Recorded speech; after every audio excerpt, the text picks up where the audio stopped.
Good morning, everyone. Thank you so much for joining us here at Earth and Sky. And those of you joining us online, we always appreciate each and every one of you and any comments you make or sharing our video. Today, I wanted to talk to you about what makes a place sacred. We talk about sacred spaces in a couple of different ways. Sometimes we talk about creating a sacred space in a room with protection. That's not what we're talking about today. Today we're talking about those power points around the world, those places that bring up a feeling of a higher connection to the divine, a feeling of a focused energy where you can feel the life that has happened there. You can feel the energy, the Japanese would say the kami spirits that are there, the divine spirits that fill the place. Sometimes these spaces will be in areas where there may be waterfalls or rivers. Sometimes it's in forested areas or deep canyons in the desert. Sometimes we find these places in power points within certain temples or mosques or things like that as well. There are many different places and types of sacred space. You've probably heard about ley lines. Ley lines are on maps you can see all over the world where there's a diagonal line from a certain historical place that connects right over to another place, and along these lines they say that the ancient ones may have known about these and built these structures in certain ways which created a power grid in a way around the world, and we can tap into those. And there are certain places where those ley lines will intersect, and you may feel a lot of energy in those places if it's something that you are sensitive with, or you can be in tune with the energy in that space. That's one type of the sacred spaces, but what I want to dive into a little bit more are those places where you have the forested groves, or the places where maybe two rivers intersect, which is where ceremonial events would have taken place with a lot of the native people, and the being power points where these crossings happen, these crossings of energy. When you think of it, if you have two rivers that are crossing into each other, that is a lot of movement.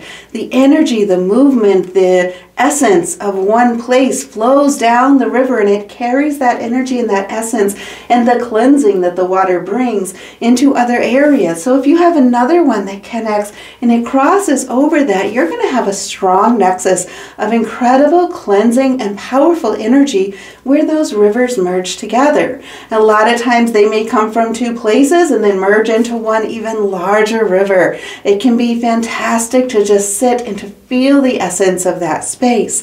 There may be places that you've heard of that are on maps as certain sacred spots. I know a lot of people will go to Sedona, Arizona because of all of the essence and the heightened energy, or places in the Rocky Mountains where the energy is really, really heightened, or along the Appalachian Trail. There are many points of sacred high points of energy that are there. But these sacred spaces are among us in so many different areas. Anytime there has been a lot of ceremony that's been done at a certain spot, or a lot of perhaps coming of age rituals, or different places marking significant points in a person's life, those points, the energy, the essence, the emotions that overflow frequently in those places end up building quite a sacred ground upon which these events continue to take place.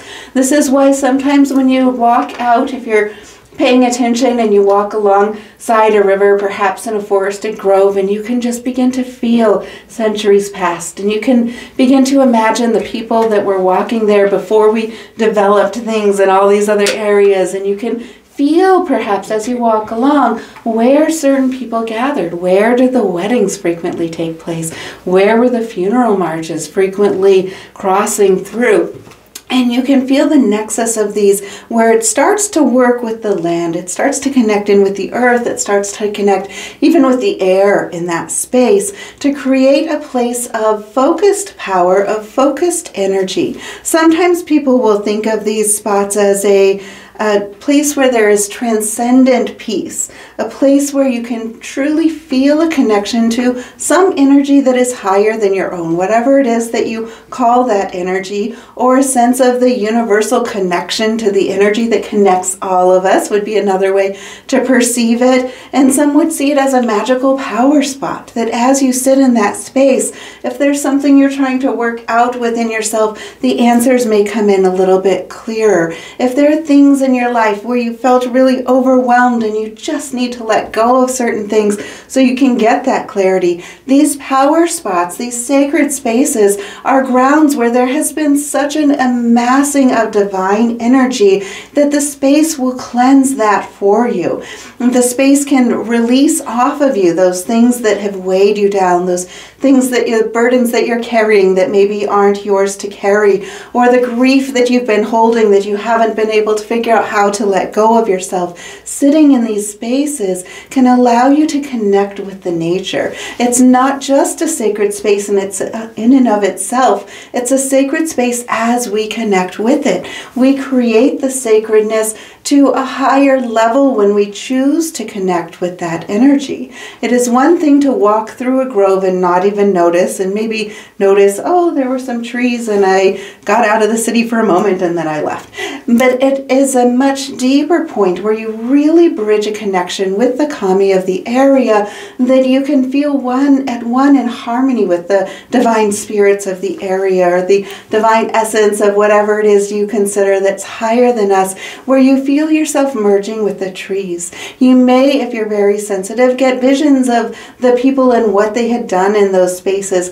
Or you may be spurred if you really listen within yourself and listen within your heart. Perhaps you'll just feel the need to burst out into song or into chanting or into drumming or whatever it is that you are called for as you feel the energy of these spaces. And if you do, and if you listen to that within yourself, within your heart, then you are going to be connecting with those sacred spaces in such a powerful way that you are also feeding the sacred energy of that space.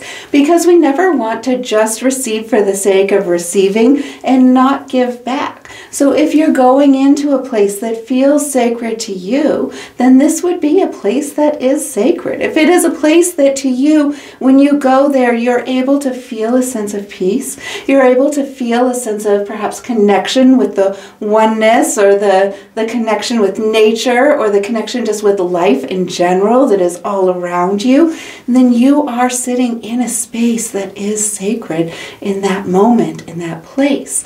And as you feel guided, as you listen within yourself to see where you're drawn to go sit in these moments, to sit in meditation, or perhaps to do a slow walking meditation as you walk through the woods and you notice what you smell and what you hear and what you feel, and you notice how the trees feel in the area, and you allow yourself to experience the life energy of the flowers in the area and the life energy of the sun as it shines down into that area, or the moon perhaps if you're doing a moonlit walk instead.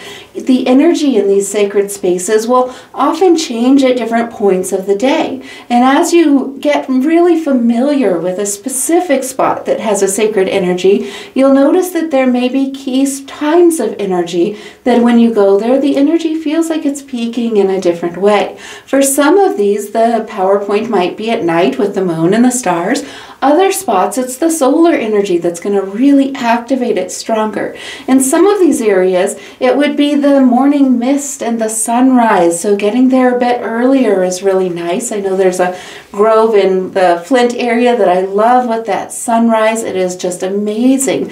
And there are other spots that would be better with the sunset. So it's up to you as you're allowing your soul and your body and who you are, your essence, to experience sacred spots. You need to trust yourself. Trust what feels sacred to you and go there at different times of the day. See how you feel and how you react to it at these different times of the day. And as you do, think about what you can leave as maybe an offering to the sacred space, or what you can leave to add to the beautiful connection to the divine light that is in that sacred space, or the life energy that is in that space. That can be something even on a practical level. If you see litter there, pick up the litter and clean it up so that it's a bit better for the land and for others who may traverse there as well.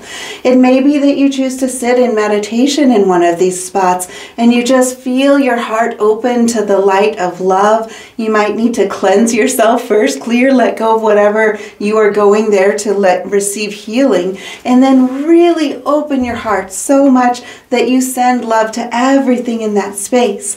You might even take it further and send love to all the people who will come after you to that space, and that the space have what it needs energetically to continue to feed those who come there over the decades, centuries, millennia to come.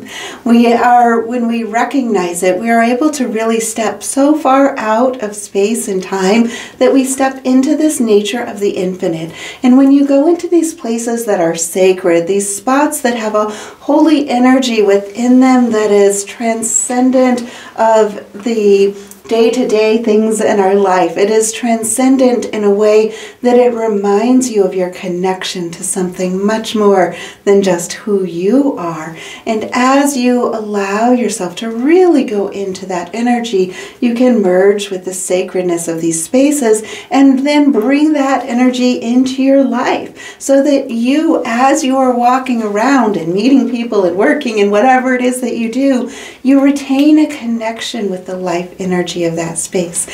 One of the things that we do in shamanism is connect to all of the Apu, all of the different mountains. There's a certain energy within every single mountain, wherever it is around the globe. It has its own essence, its own spirit, its own energy. Different cultures will call them by different things, but we, through that, connect to specific mountains. And as you do, you learn to connect with the essence of the energy on the highest level with those sacred spaces. That energy that is far above ego. That energy is simply filled with the light of love, wisdom, compassion, and whatever it is that you need at certain points in your life. Perhaps you're dealing with a lot of loss and a lot of grief, and you're trying to figure out how to go through that.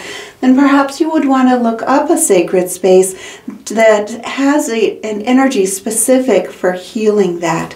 And that might deepen that connection for you and remind you that you're not alone. And you may discover as you meditate with the energy of that sacred space that you are able to still connect with the essence of the life that goes on far after this realm and far into the other realms and into the upper levels of heaven as well. As you discover within yourself what energies and essences you want to connect to, you can look up information. If you want to connect with a mountain that has a wisdom energy specifically, then you can find that. But I really also encourage you just to trust your infinite wisdom within yourself as well. Go out to places that are near you, maybe places you've never even been. It might be parks or remote areas or wilderness or by a lake or a river. And as you go there, notice, how does it feel to you?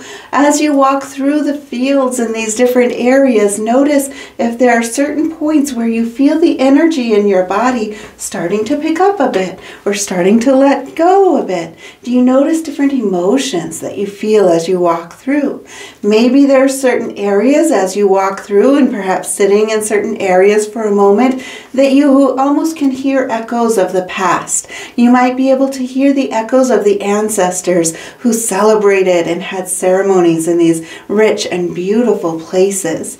It's a wonderful thing to really begin to allow yourself to connect with these different energies. And once you find a spot that you really resonate with, it might be a spot that you want to keep going back to time after time after time, because you will develop an essence and a connection with the energy that's in that place, where you can empower each other in that space, where you can learn to grow go, where you can separate and be able to connect with yourself, connect with the energy of life, connect with the essence of just peace. Again, one of the key components of a place being sacred is that when you enter that space, there's a transcendent peace that you begin to feel. You can feel it in your mind as your mind quiets. You can feel it in your body as your body begins to calm and relax. You feel it just in the heart and the soul level. The voice of your soul will tell you when you're in a sacred space. We can also create smaller nexuses of sacred spaces when we have certain things that we frequently do there as well. If you dedicate a room in your home to being a meditation space, or you dedicate a room in your home to being perhaps a wellness room, it might even have workout equipment as well as yoga equipment and meditation. Perhaps it's your Reiki room as well. You're going to start developing a nexus of spiritual energy that is so sacred within that space that when you open the door and you enter it, you can feel the shift in your consciousness. And it begins to entrain within you the ability to control that within yourself, that even when you're not in those spaces, you learn how to tap into that energy that's within us. Because again, we're always connected to everything that ever was and ever is, and we're able to pull those things out as we choose. The more we practice that, the easier it gets. There was a lot of research with biofeedback that really helped to bring together a lot of this connection.